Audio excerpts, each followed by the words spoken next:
Hi, guys. Welcome again to another episode of The Deciding Factor. I'm John, and Alton is out having fun without us once again, but intern Barb is going to join us, so say hi, Barb. Hi, guys. Today's show is actually going to be a very interesting subject. It's about adoptions and whether you should spend the effort and time, or even money, to find your biological parents. I've been thinking about this for a little bit because I have some family and friends that are all adopted. And so this has been a fun topic to really kind of go back and forth on. So with that being said, guys, this is The Deciding Factor. Everyday life issues broken down to help you build your own opinions on the issues that matter most. Coming to you from Austin, Texas, this is The Deciding Factor with your host, Alton Hill and John Herzog.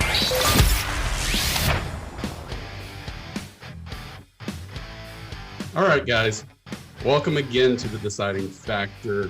Today's episode, like we said, is about adoption and finding your biological parents, whether you should or shouldn't look into this. But for today, our guest, she actually specializes in this area. And Barb, why don't you tell us all about her? Today we have Wendy Wilson Spooner, who might be one of the most qualified people that I have encountered, even just on paper. She's a professional genetic genealogist by day, a writer by night, and an artist in between. She's earned a dual graduate diploma in Genealogy and Documentary Sciences. One was at the University of London's College of Teachers and the other at the International College of Interdisciplinary Sciences. I feel like I would need a degree just to be able to say this right. She's also earned advanced certificates in both forensic and genetic genealogy. When she is not writing or researching, she serves on the National Vice Chair for Daughters of the American Revolution over art and sculpture in the annual American Heritage Contest. She also serves as chairman of the advisory board of Century Vital Records in, help me out here, Wendy. Bengaluru. Thank you. Bengaluru, India. She loves to read, to hike, to paint, to travel, to binge on Bollywood movies, which I'm going to be asking you about later, and to spend time with her greatest loves, her family. Her debut novel, Once Upon an Irish Summer, was released on April 3rd and has been an Amazon bestseller in several different genres, which is hard. She's looking forward to releasing book 2 in the series. Wendy, welcome to the show. Hello, I'm so excited to talk to you guys today. Thanks for having me. I know we were looking you up. It looks like I don't know whether I stalked you or you stalked me, but the topic was very interesting, and I was even more stunned when I got into your background of being an actual genealogist. So not only do you actually do this for a living, but you go even further. I think you do some legal work as well. Is that right? Well, anything when you're working with finding living people, it does fall into the realm of legal, but I do not claim to be, I don't work under any legal title, if that's what you're asking. Gotcha. Okay. Yeah, no, really what we're asking is Bollywood. Help me out here. What? Bollywood, oh my goodness. Well, so I've been to India 3 times and I've fallen in love with not only the people, but their movies. And oh my goodness, they are incredibly skilled filmmakers on the epic level of color and visual and sound that I've ever seen in my life. So I'm completely hooked. Wow. Okay, so movies are a thing that we debate on this show and the extras somewhat regularly. Would you give us a Bollywood movie that John and I need to watch so that we can fight about it later? Oh my gosh. Okay, so really quickly, in India, their version of Universal Studios here is called Ramoji Film Studios, and it's in the city of Hyderabad. And I have been to Ramoji Film Studios and toured the whole place. And their sets are over the top insane. And the movies they make, they love history and they love the history of their country. So the #1 Bollywood movie that I would recommend is called Padmavat, Padvamat. And sometimes you'll see it in a different spelling. And I saw this in India on the big screen, and I was like this the whole time. So Never Hey, the John. stopped. I'm serious. No last time popcorn. Barb told me to watch a movie, it was Hamilton, the musical. Okay, Wendy, Yeah. have you seen Hamilton? I've seen it front row on the stage. So And- comparison to the movie, I can't compare because I tried to watch the movie and I was like, no, this is not front row live on the stage. So I'm not a good person to ask. Man, Okay. I was John was like, I honestly- want my life back. Yeah. I was just like, man, there was a lot of boring stuff, and it was like there were certain parts. It was like, okay, but props to the king. He was amazing. Yes, I had that song Actually- stuck in my head for weeks, and I also got it stuck in my kids' head. So they That were was sort of- singing it with me. Sort yeah. of worth it as a movie recommendation. Can you tell Exactly. me what it means to be a genetic genealogist?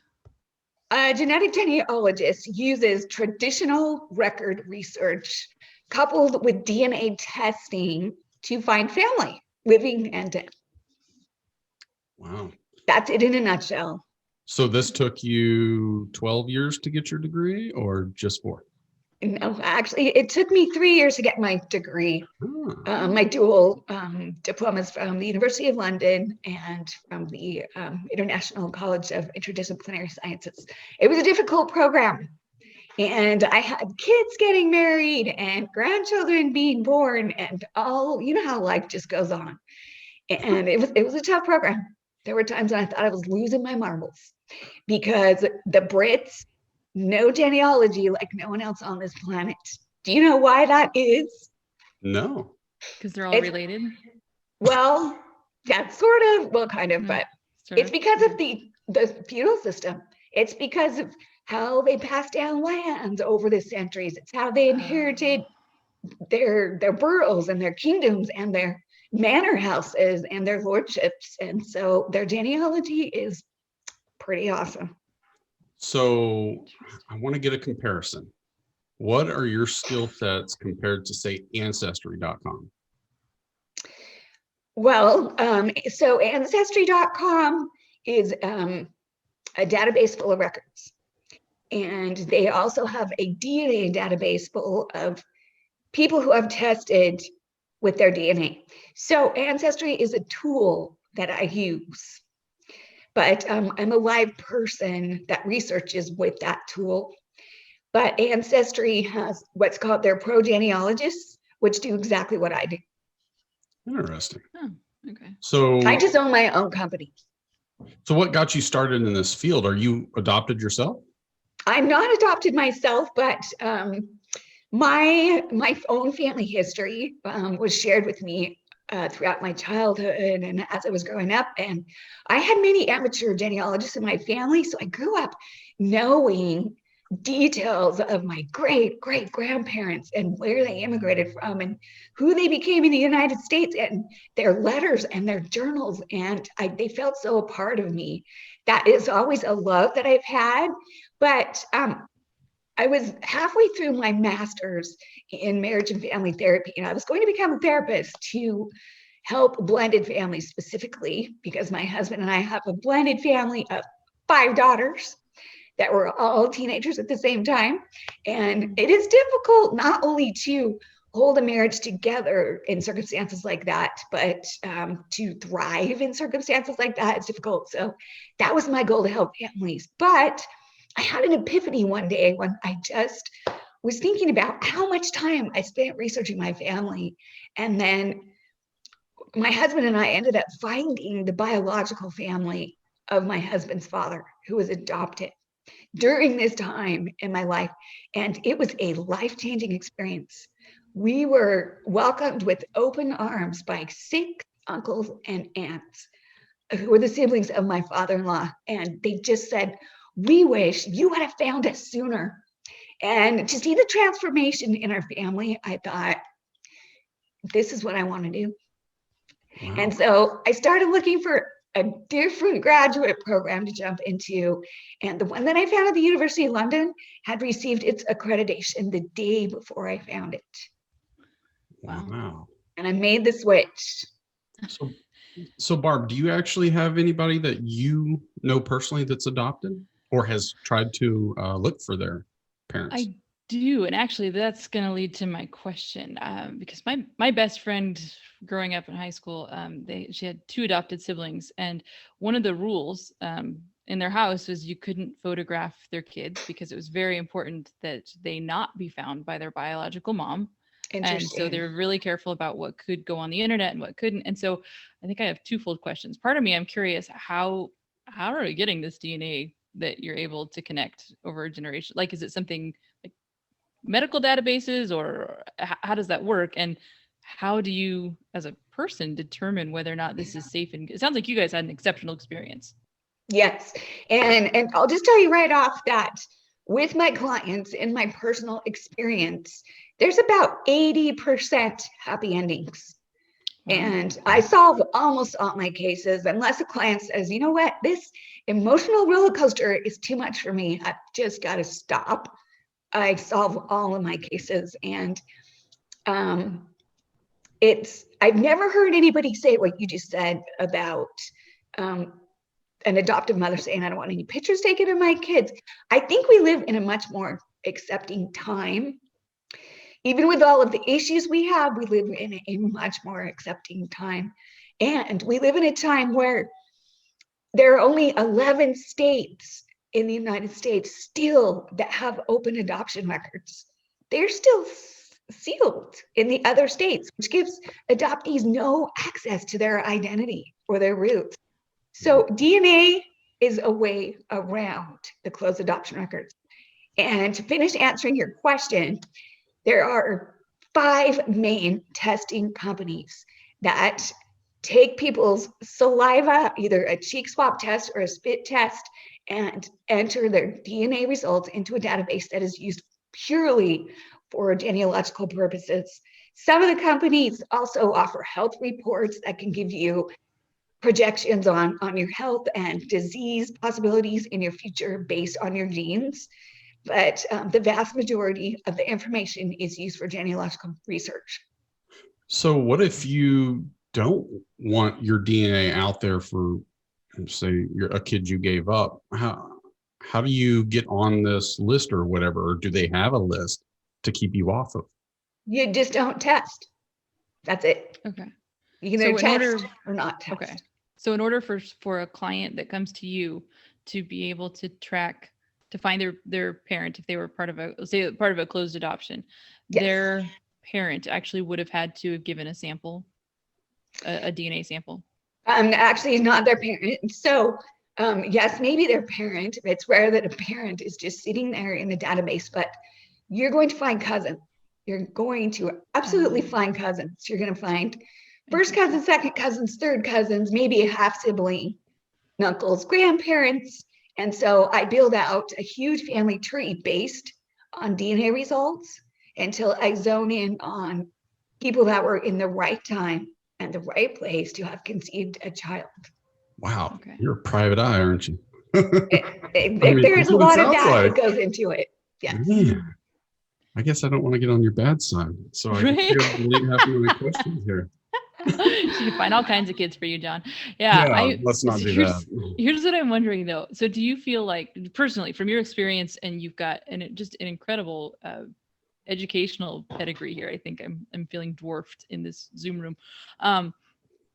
Should we not have closed adoptions? We do, don't we? We do, but I'm asking at the fire station. Like, that's not a joke.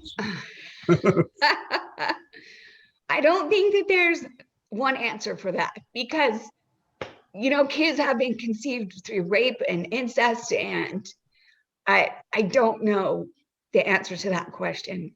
Okay. I know that the adoptees and those with unknown parentage would probably say yes all day long. Yes, please open the records for us so that we can fill that hole in our identity. Just want to know where we came from. And often adoptees are somebody that doesn't know who their father is, which is pretty common. They just want to know who and where they came from, not necessarily wanting to create a relationship, but usually they'd be really happy about that. But it's just to fill that hole in their identity. Now, it was interesting. So I'm the nerd, obviously, around here. But I love talking numbers. And you had mentioned 80% good stories that came from you doing research on your clients. Right? Yes, happy endings. Yep, 80% happy endings. So when I was looking at some of these statistics online, it looks like obviously over the kids that are adopted, 99% of them obviously know that they're adopted. Now, when it comes to looking for their adopted or their biological parents, 66% of them were women and they cared to look for it. And only 34% of those adopted kids were men that wanted to look for their biological family. Yes. It was kind of weird that more females would want to know than men. Well, and I like those percentages that you just shared, because in my experience, it's 90% of my clients have been women, 10% men. So I'm glad to hear that you found percentages that high. Yeah, I mean, I was shocked. I don't know why it's like that, but I know well, yeah. You know what was funny is I mean, my father-in-law. Go ahead. In that same study, though, they found that feeling loved by your adopted mother was a predictive of whether or not the adoptee would search for their birth parent. So that was the other part of the study that was like, huh. So they don't really care if their adopted mother, and it has to be mother, they didn't mention father really, made the change as to whether they were going to search or not. That was odd. Yeah, it's fascinating. And I don't know the answer to that either. I think maybe if sometimes the way I hear adoptees talk, if they feel like their relationship with their adopted mother is close enough that they are not going to hurt them by searching for the biological parents, that is a factor. See, because when I looked at it and I started thinking about if I was adopted, what would cause me to search? And I think it would be just based on curiosity, really. You know, what was the situation? Why didn't you want to keep me, or why couldn't you keep me? Yes. It's that curiosity. And I don't think whether I had a fantastic mother or not in my life, I don't think that would really change, because I'm just curious. Now, whether I would go running to my bio family, that's probably a different story, because I think it'd probably be one of those things where it's like, I've got a very loving family that took care of me the whole time. I'm good. They deserve my love because they gave me the love throughout the whole time. Yes. And I have had some clients that were adopted by people that they weren't happy with, or that had a lot of problems in their families. And so that shining star in their life was, I'll find my biological family because they're going to be different. They're going to love me. They're not going to have problems. And as we grow up and we gain some life experience, and we come to understand maybe that's too idealistic.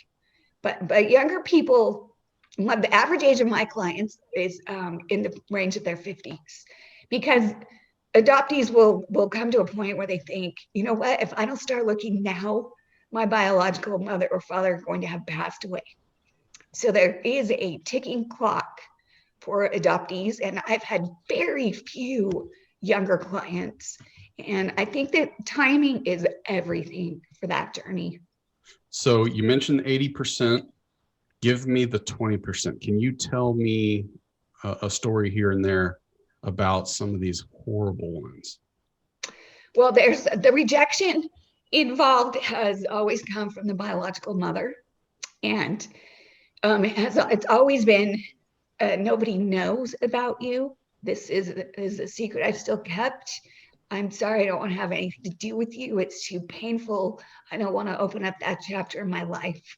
And the rejection is really hard. It's devastating when you get to the finish line and there's no prize. And I'm so glad that it doesn't happen that often, but it definitely does happen. Yeah. I think that's what I'm wondering about. Maybe this is outside of, maybe this is an unreasonable question, but it's what I'm pondering. So, and I feel like you have the experience to help me answer this.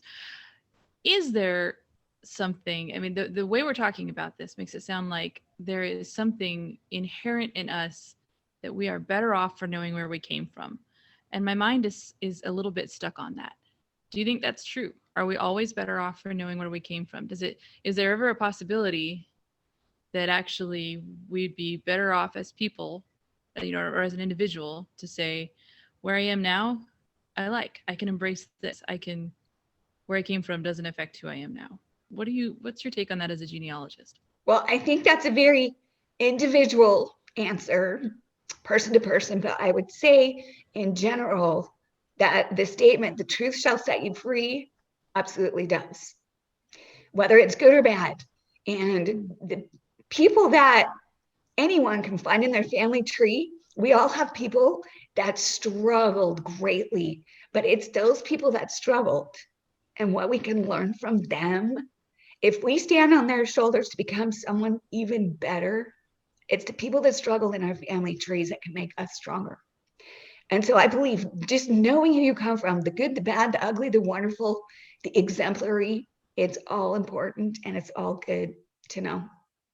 What's different about just, oh, sorry. Go ahead, John. Sorry.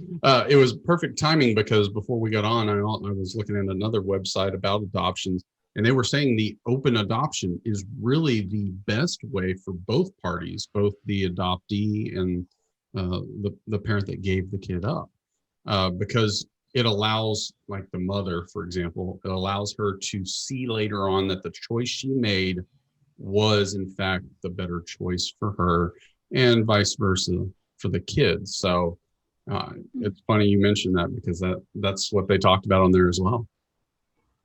Interesting. I'm stuck on that. I don't know. I as you're saying, I like the idea of that we stand on the shoulders of people that came before us, their struggles and their triumphs.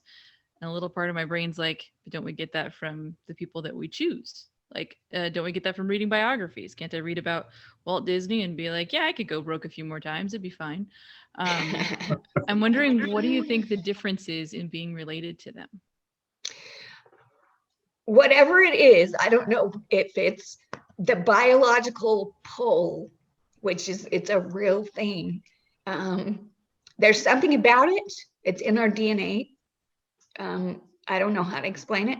I don't know if you can explain it, but there's something about connecting to people who share DNA with us. That is something that we have. It's a need we have. Whatever it is, wherever it comes from is there.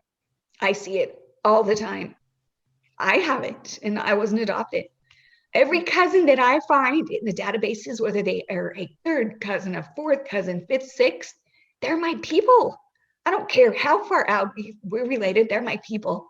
And there's a statistics where if you're in a room with 200 people in the United States, anywhere, it is likely that you're going to have at least one second cousin in that room with you.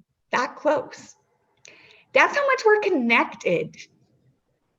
So have you ever had a situation though that it turned into hatred, knowing a bad story about why they were put up for adoption? Has that led to anything crazy? I've never seen that ever, but I have a friend who called me one day and she said, okay, it's taken me 2 weeks to process this. I took a DNA test just to build out my family tree and realized that my father is not my father. And my father was right there in the database. And this friend's father was the man who lived across the street when she was growing up. And this man's children were all her best friends. They spent holidays together. They traveled together. And at some point, her mom and their father got together. And when she approached these kids that she grew up with, they're now all adults. They all have grandchildren. That's the age they are. They were so excited that she was their half sibling. And they welcomed her with open arms. But her biological brothers realized they were now her half siblings too. They were the ones that struggled with it the most. They didn't want it to be true. They didn't really want anything to do with it.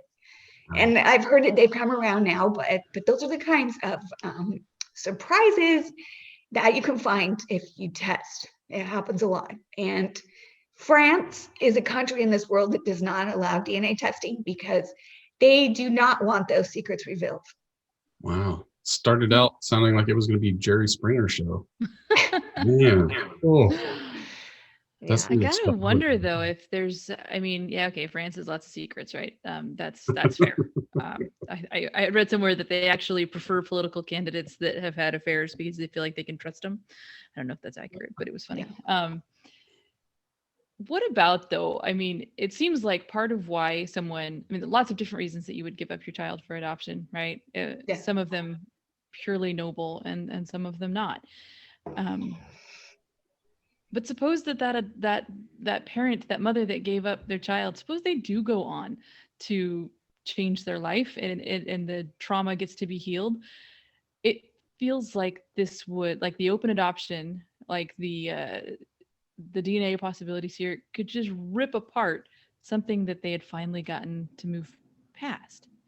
Is that a risk to take into account if you're considering finding your own biological parent? Sure, it is a risk. And I think the greatest risk that you can make is rejection. If you're wanting a relationship, there may not be a relationship offered, but you're still going to know your roots. You're still going to know where you came from. But for the most part, for the mother that placed a child for adoption, there is mainly only healing that takes place. When they're able to meet and see that that child is okay, and see that that child was in a good place and where they are now, there's a hole that is filled both ways with the biological parent and the biological child. That is the main scenario, other than the one that you just suggested, which is of course a risk. Yeah. Do you ever have people that come to you that you actually encourage them not to go and find them? I worded that terribly, sorry. Clients that come to you that you say, yo, you know what? I think you're good where you are. I've never had, no, there's never been a reason for me to do that. I can't think of what a reason would be unless it was somebody under the age of 18. I don't feel like teenagers are emotionally ready for that journey. And the fantasies that they make up in their head about, you just need more of a life experience under your belt. You need to be more realistic about what the outcome could be. So I guess you have an age range at when you start, and that's, I guess, 18 and older? Yes, but really my youngest client was around 30. Your youngest client was 30? Yeah. Wow. That's actually kind of shocking. I figured we'd have a whole lot more younger people wanting to know what's going on in their life. But I'm also wondering how many people you might have encountered that know. Okay, so I have some friends and family that have a dad that took off when they were younger, and they know who they are, but it's like they don't care to find out. So how many people have you run across that are just kind of like hard-headed, stubborn, like, I'm good, I think he or she's a loser, let's not even bother? Oh, so many people. It seems like people grow out of that attitude though. As you grow older and as the possibility of that parent passing away looms closer, there's that clock that I was talking about previously. It just starts ticking and it makes people think. And, it's like when you feel like something's going to be ripped away from you, you maybe want it more than you would have if you just knew it was going to stay there. Wow. Have you, have you ever found somebody that found out that they were an inheritor? What's the word I'm trying to think of? Someone an heir. An heir. Inherited, say, royalty or a big lump sum of cash or something? No, but I did have a client who was the grandniece of a notoriously famous United States senator. And when this child was conceived, the father was found and shut up and told to never come around. And then he was told that that baby was miscarried, this young father. And all he wanted to do was take responsibility for this. And when I found him, this child of his was now 50 years old. And I won't give any other details, but a phenomenal woman. And when she came to me to seek him, their reunion was one of the best I've ever seen. And he said, I've wondered my entire life, I've wondered for 50 years if somebody was going to knock on my door and tell me that they were that baby. Though somewhere inside of him, he knew everything wasn't right when he was told that that baby was miscarried. Wow. This has to be an emotionally really intense career for you. It sounds like it's a lot of, like, you get recharged a lot. I mean, these are beautiful stories, but do you have ways that you cope personally with just, I mean, you're diving into some of the most raw human emotions that we have. Yes. You know what drives me is, first of all, that the truth will set you free. Like I previously stated, I deeply believe that everybody deserves to know where they came from. Deeply believe that.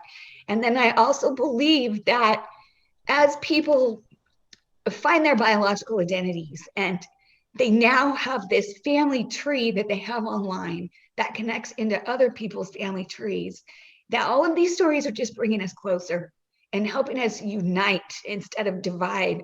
The division in this country just makes me sick. I don't think it's necessary. We are so much more alike than we are different. It doesn't matter what skin color you have at all. We are so much more alike than we are different. And those are the two things that drive me and keep me doing what I do. But mainly, like I've said, it's happy endings. You know, my sister jokes with me all the time. She says, John, you're adopted.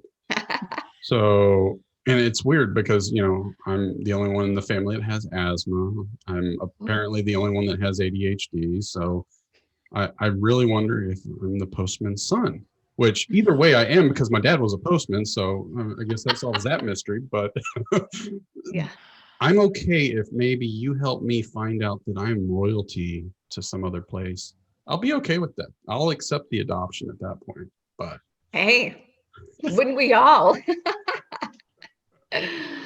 Or if it turns out I'm related to LeBron James, then, you know, so be I it. can definitely see the resemblance there. There's Yeah, something bald head. Yeah. Yeah. That's dead giveaway. All right, so you're okay with elevated people, but let's say, you know, you're the son of a convict, then you'll just toss that out the window. I will be quiet. I won't say anything. No one listening to this show will ever find out anything.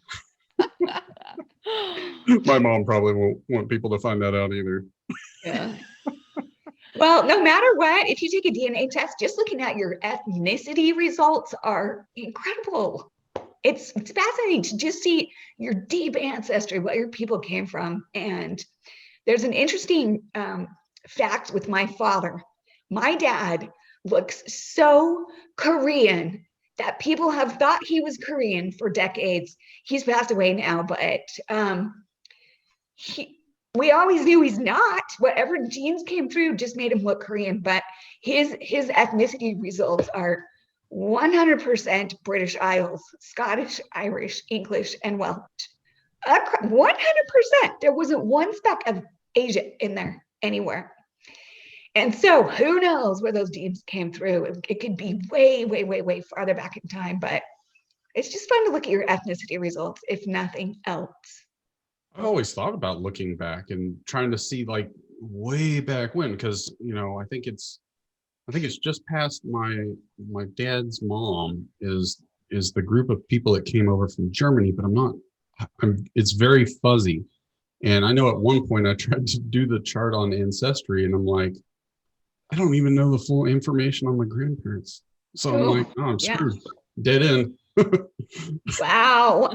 That's a good place for you to start with your grandparents. Yeah. A little late, but you know. Just start with their names, baby steps. Do you have a lot of people that actually, of your younger clientele, that are wanting this family history to help them make decisions about whether or not to have kids? Do you find in this day and age that the genetics, what were my diseases, how much is that playing into decisions people make from there? I've never heard anybody talk about whether or not they should have kids, but many are very interested in their health reports. Yes. You have such normal people in your life. That would be like the first thing.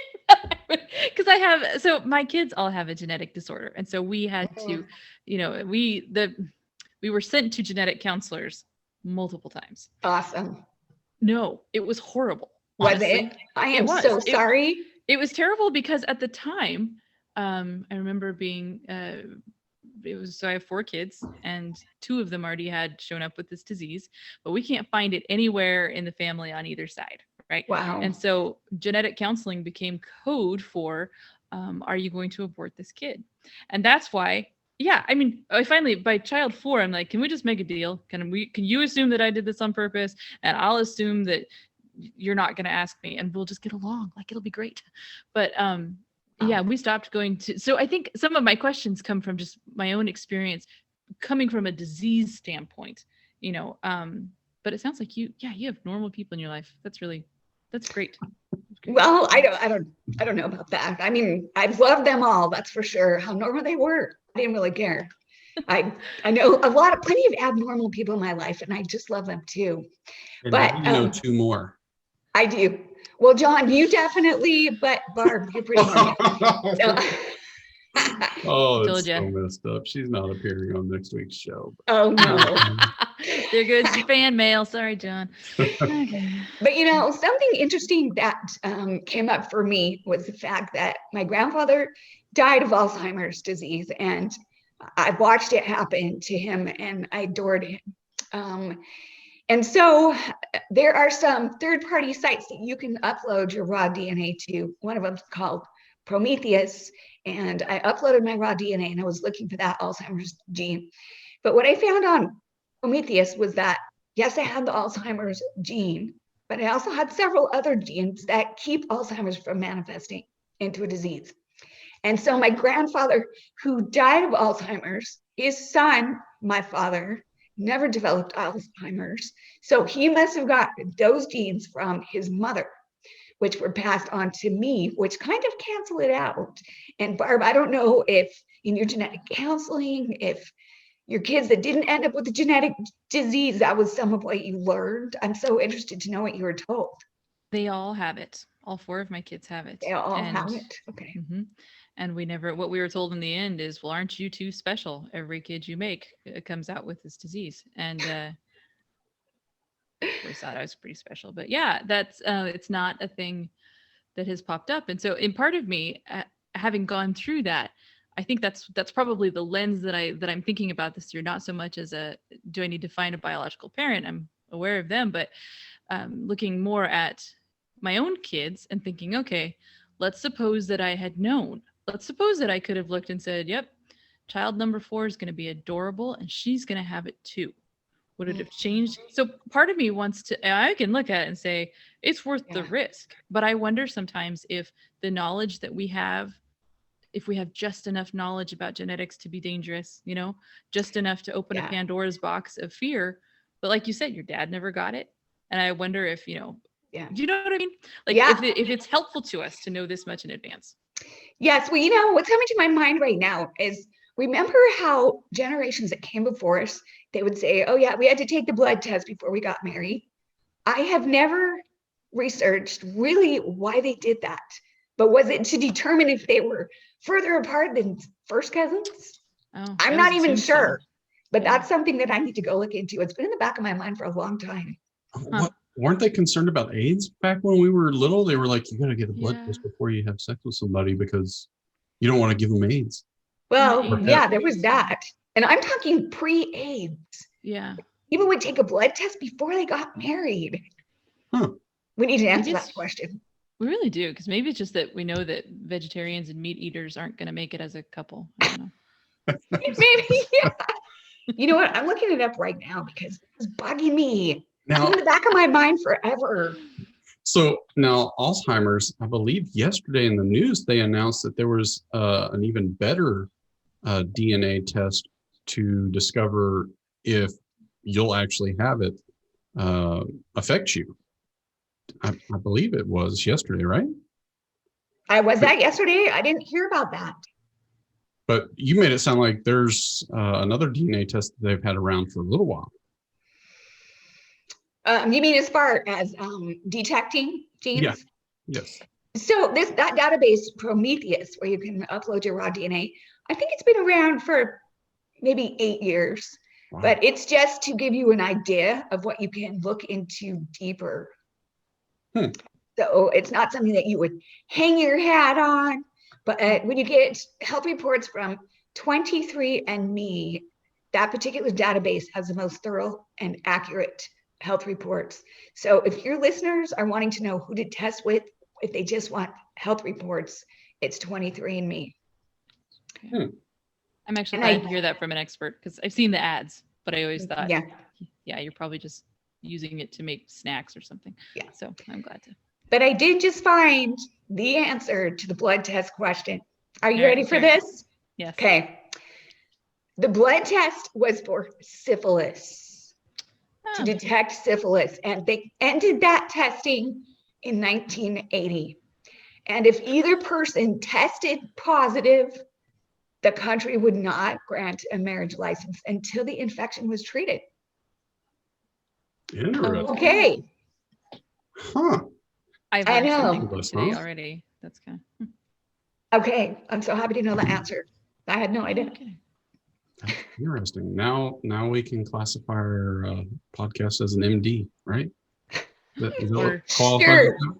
Do that. See what happens. Man. No, it looks like the Alzheimer test that we were talking about.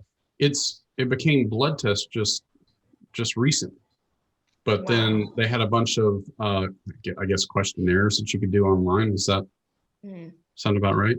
Yeah, that's totally different than what I did. So I haven't heard about this blood test. Just a questionnaire though, that kind of cracks me up. Like, do you remember what you answered 3 questions ago? Do you remember now? Do you remember now? I feel like it would be fun. So how much of your Oh, sorry. So me and you, we had talked on the phone before. Tell the rest of us. It looks like you were over in India and you do genealogy. I can say it now. Totally different rocks and people. Yep. Bailey's Irish cream. That's what you've got in there. Okay, that explains a lot. so genealogy. Hold on, Back we're gonna off edit of this that part out. cup. That's for sure. Just back off of that cup. Man. The thing with the genes and the guy in the place, and I'll never forget it. Yeah. So you do this work over in India. Well, not anymore during COVID, but Yeah.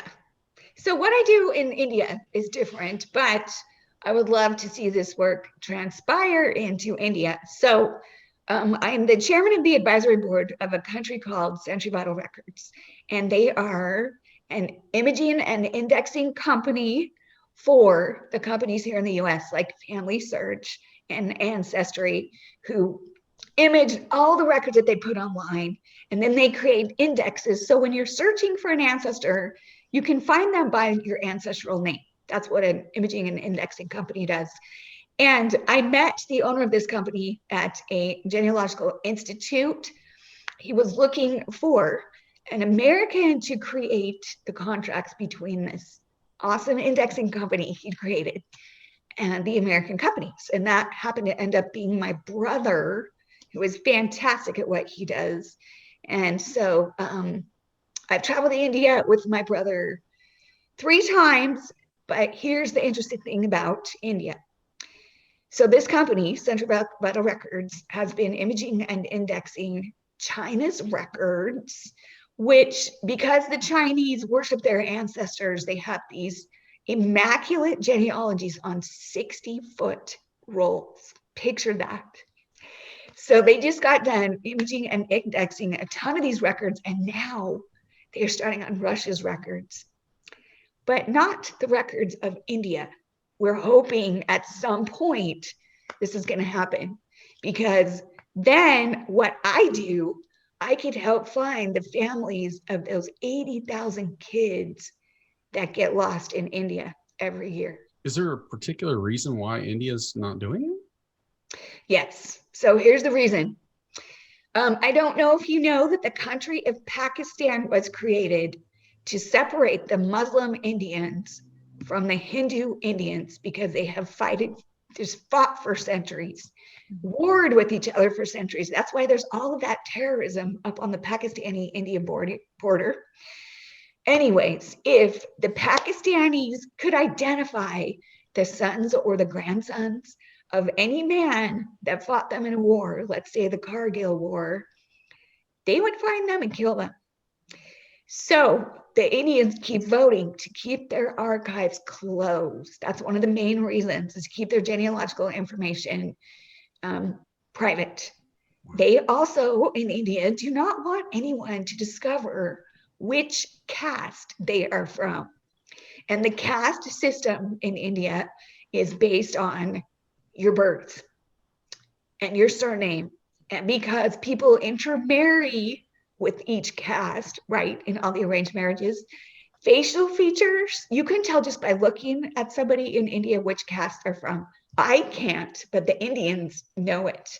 And what I've experienced over there is, so the owner of Century Battle Records, he's of the highest caste. That's why he has access to anything he wants, including the archives of India. And my brother and I are two of, as far as I know, the only Americans who have ever been inside India's archives. But with Akarsh, that's his name, the owner of the company, people just have to look at his face and they get out of his way. They ask him what he wants. He is the kindest, most humble person. And he surrounds himself with people of all castes that work with him. He loves everybody. But if we walked into a restaurant with people from every caste, the dirty looks that were given to those of a lower caste, it's a real thing over there. And so that's another reason they don't want their archives open. They don't want anyone to discover on paper which caste they're from. So did you take a selfie when you did it? So many selfies. Actually, we were allowed. We have a lot of movies and film from over there. So, yeah. You know, I wonder, with all the technology we have nowadays and the work you do, can y'all tell us more about like the Christ age?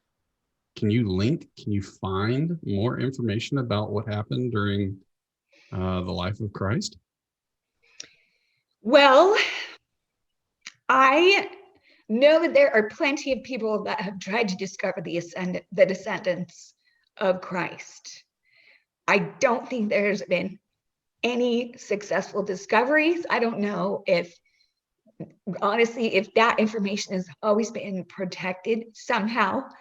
But in my own family tree, I have one line that a great uncle of mine worked on. He never married. He had a lot of time on his hands in his life. And so up until he died when he was 86, he researched our genealogical lines and he linked one of our lines to a genealogy in the Bible, which then can take you all the way back to Adam. So I have one of my lines in my tree that technically I could say has been documented all the way back to Adam. Wow. If you believe that the Bible genealogies are correct, which I personally do believe that, that's a fascinating aspect. But as far as Christ descendants, I don't know anything that's ever been found on that. But that's such a fascinating question. Man. What about you, Barb? What you got? My privacy brain is screaming right now.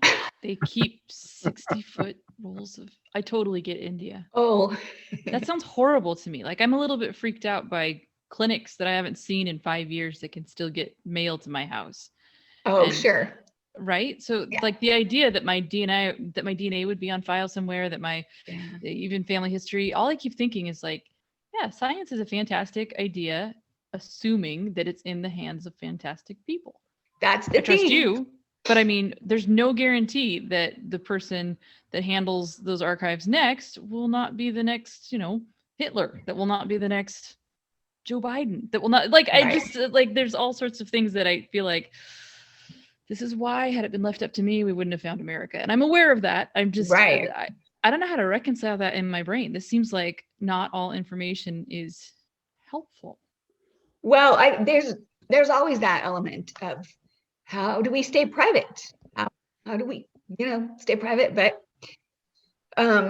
if you've ever had blood drawn anywhere, ever, I promise you that your DNA is already in a database somewhere. I don't want to hear that. Oh, see, that creeps me out because I just feel like I don't remember saying that you could keep it forever. I remember saying you could test it for pregnancy. Exactly. But on the flip side of that, Or syphilis. Okay, you can tell me that. But on the flip side of that, I don't know if you know that Hitler mandated that all of the Jews had to list their genealogies on their papers and their passports. So they immediately knew who each Jew's parents and grandparents were.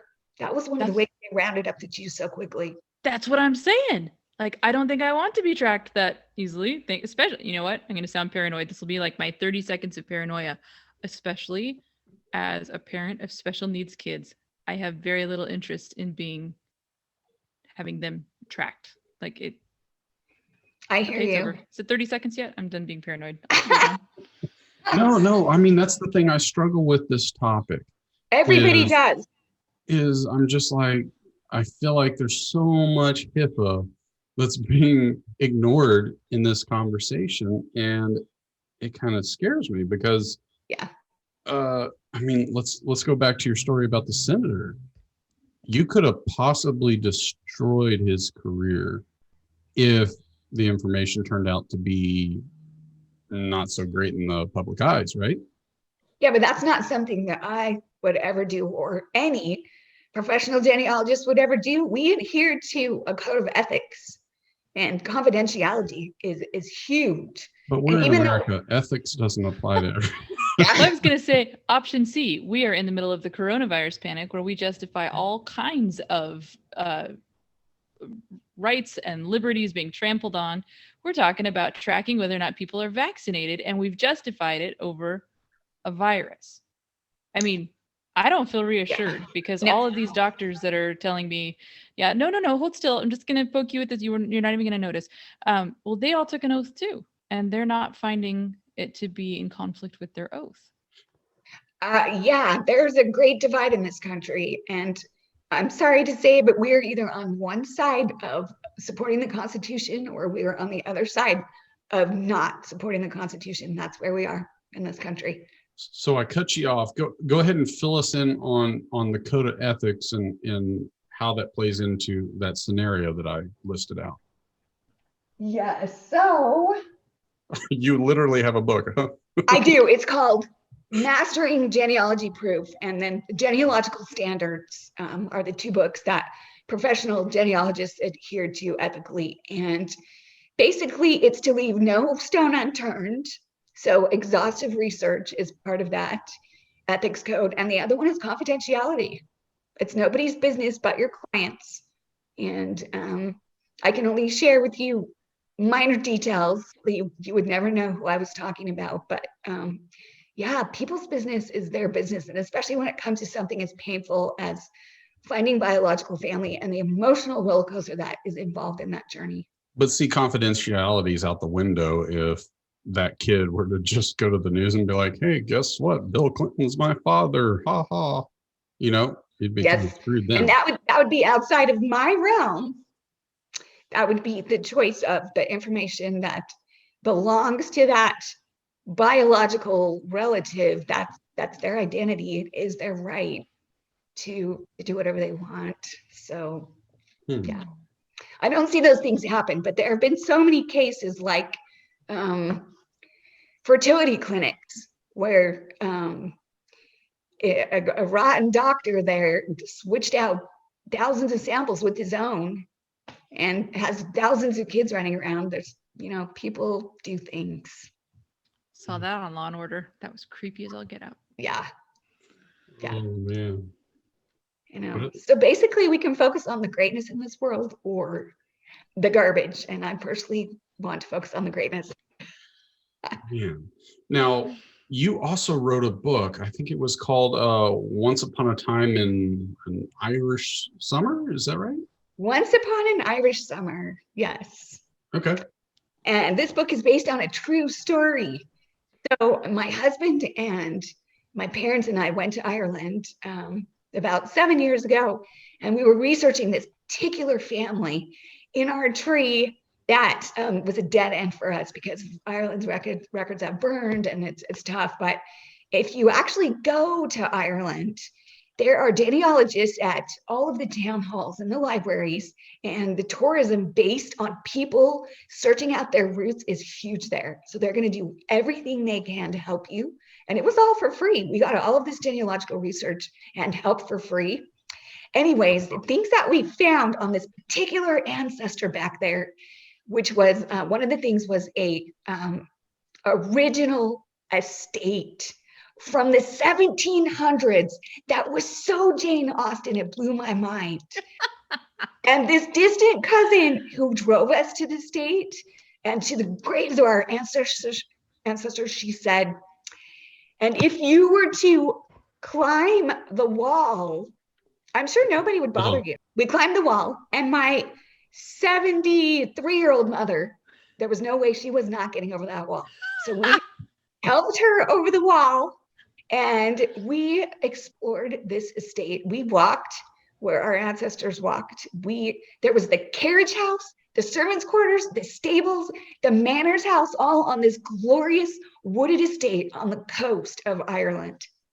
And digging up every last ounce of what I could find on this particular ancestor, Alan Hamilton, he left Ireland alone as a teenager to find a way to save his family because they were sinking into despair in the early 1800s. This is pre-famine. So what the English were doing to the Irish at that time was imposing fees and tax laws that crushed their economy into the dirt. So this kid got on a ship by himself and went to America to find a way to save his family. And it was who he became in America that I had to write his story. So that's what Once Upon an Irish Summer is about. Interesting. Man, so you get to keep the estate? I don't know who the estate belongs to. So this Oh, okay. I thought, I thought it was like, if you climb the wall, it's yours. If you can get over the...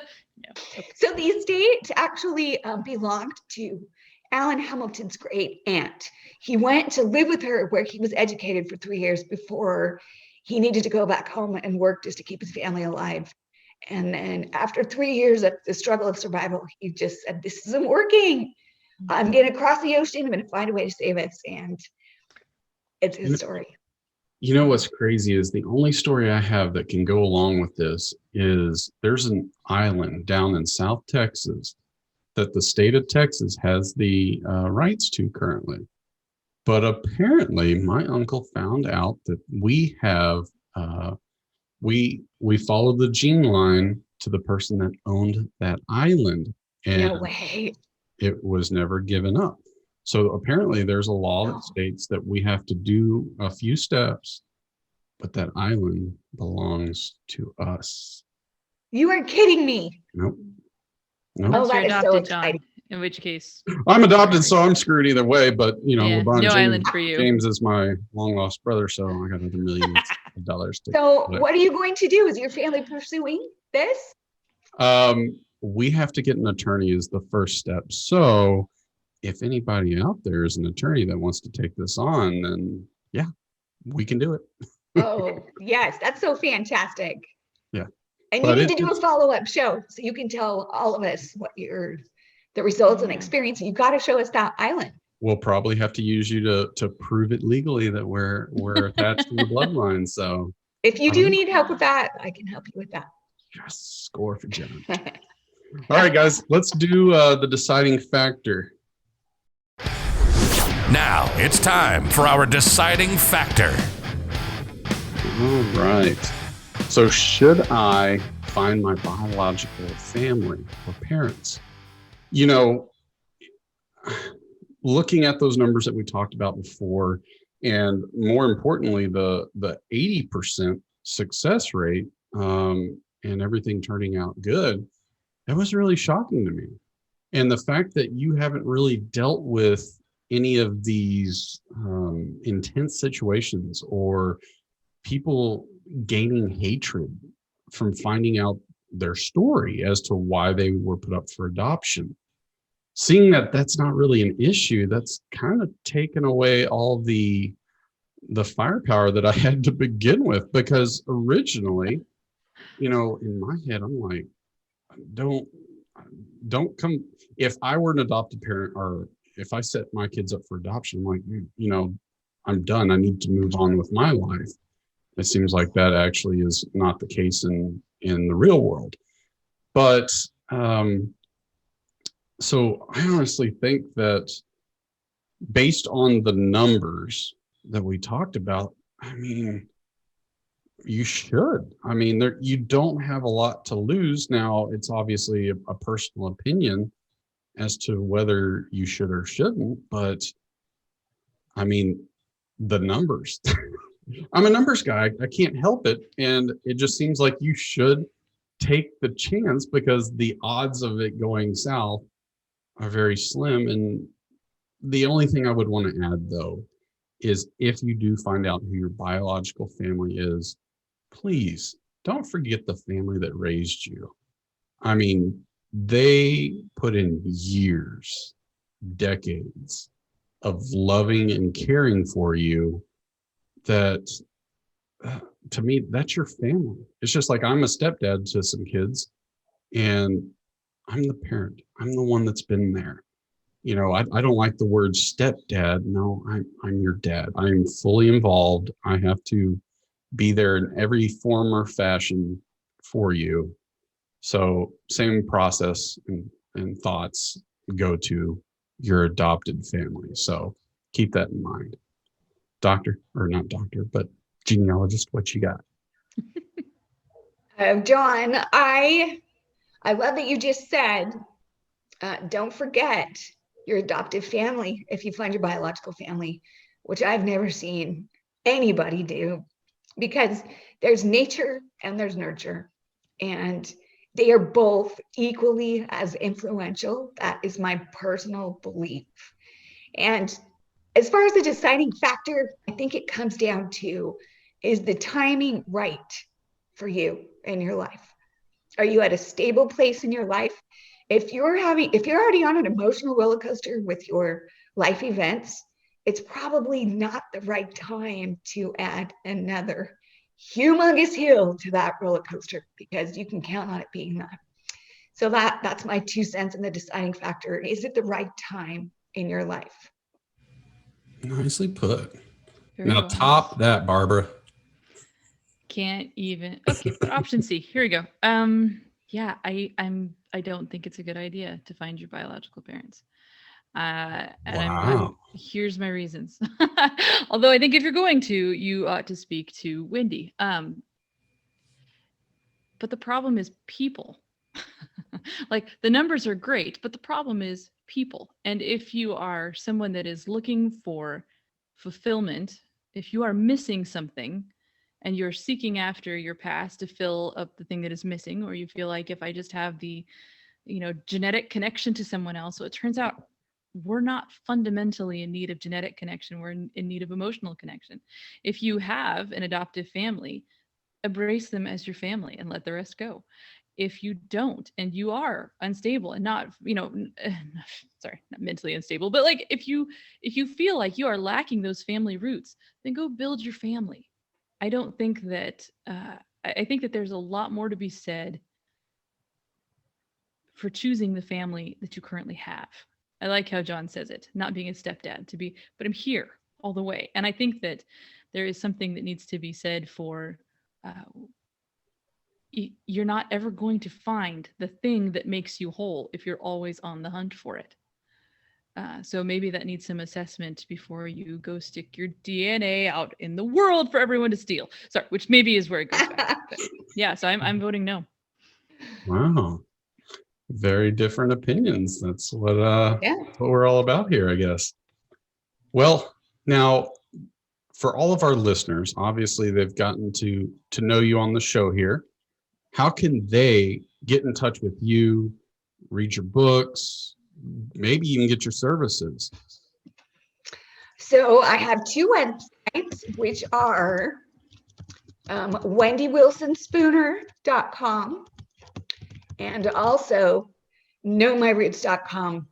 Know My Roots is my genealogy website, and author Wendy Wilson Spooner.com is my author website with my books. And on both of my websites, very shortly, I will have online courses up and running for several different levels of research, whether you want to use DNA and find family, or you just want to research your family tree and you weren't adopted and you just want to know how to conduct genealogical research. So I have several classes that are almost ready to go, and you'll be able to find those on my websites as well. Wow. I'm really curious about my tree, so I'm definitely going to end up bugging you. So don't be shocked. Don't be surprised. Really wants that island. Really wants that island. I really want that island. Rightly so. There's cool. people in front of me, so I only get maybe like the tail end. All right, guys. I appreciate you listening in. Make sure you check out The Deciding Factor Extra if you haven't. It is just us being goofy most of the time. Of course, we do talk some news, so be sure to check those out. Also, follow us on social media. We will talk about anything. And make sure you send your inappropriate pictures to Barb and not me. That's where they need to go. All right. Everyone, say bye. Bye. It's been great. This has been another episode of The Deciding Factor, giving you food for thought on real life issues. Be sure to click, like, and subscribe to this podcast, as well as all your big social media outlets, Facebook, YouTube, and Instagram. Don't forget to check out our website at thedecidingfactorpodcast.com and give us comments and feedback. Until next time, stay safe and remember to keep an open mind.